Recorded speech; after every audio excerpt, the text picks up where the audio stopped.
సంపూర్ణ లాస్‌కి స్వాగతం. ఏం చేస్తున్నావు భ్రమర ఇంతకు? అత్తమ్మ నేను బియ్యపు పిండి రొట్టె చేస్తున్నా అత్తమ్మ. బియ్యపు రొట్టె అని చేసుకుంటాము. ఇది కర్ణాటకలో అక్కి రొట్టె అని అంటారు అత్తమ్మ. బాగుంటది అత్తమ్మ, చాలా బాగుంటది. ఇందాక మీరు సొరకాయ తీసుకురమ్మన్నారు కదండి మా ఆయన్ని. మన ఇంట్లో ఆల్రెడీ క్యారెట్ ఉండింది అత్తమ్మ.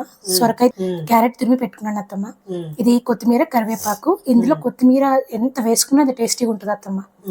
ఇది ఆనియన్స్ అత్తమ్మ, కొంచెంలాగా మిక్సీ వేసి పెట్టుకున్నాను అత్తమ్మ. ఇది పచ్చిమిర్చి పేస్ట్ అత్తమ్మ, మన కారానికి సరిపడా. ఇప్పుడు అవన్నీ వేసి అందులో వేసి ఇవన్నీ పిండిలో నీట్ గా కలిపేసుకోవాలి అత్తమ్మ. కొంచెం జీలకర్ర వేసుకుందాం అత్తమ్మ, ఒక స్పూను చిన్నది. సరిపడా ఉప్పు వేసుకుంటాం అత్తమ్మ.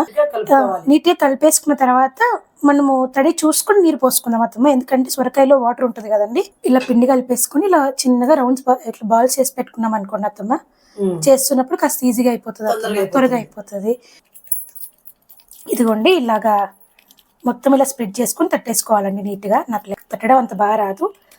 బాగా రొట్టె చేయడం వచ్చిన వాళ్ళైతే ఇంకా బాగా చేసుకోవచ్చు. ఇదిగోండి పెన్నం బాగా కాగిపోయింది. ఇప్పుడు అలా వేసేసుకొని నీట్గా చిన్నగా తీసేసుకుంటే రొట్టె పెన్నం మీద ఉండిపోతుందండి. కొంచెం ఆయిల్ వేసుకొని లేదా నెయ్యి వేసుకొని కాల్చుకుంటే చాలా చాలా టేస్టీగా ఉంటుందండి. ఇంకో వైపు తిప్పేసుకొని రెండు వైపులా నీట్గా కాల్చేసుకున్నాం అనుకోండి, చాలా టేస్టీగా ఉంటుంది. చాలా హెల్తీ బియ్యపు రొట్టె అండి, చాలా టేస్టీగా ఉంటుంది. ఇలా ఒక 10 చేసి పెట్టుకున్నాం అనుకోండి, నెక్స్ట్ డే కూడా తినొచ్చండి. చాలా బాగుంటాయి. నెక్స్ట్ డేకి ఏం పాడవవు.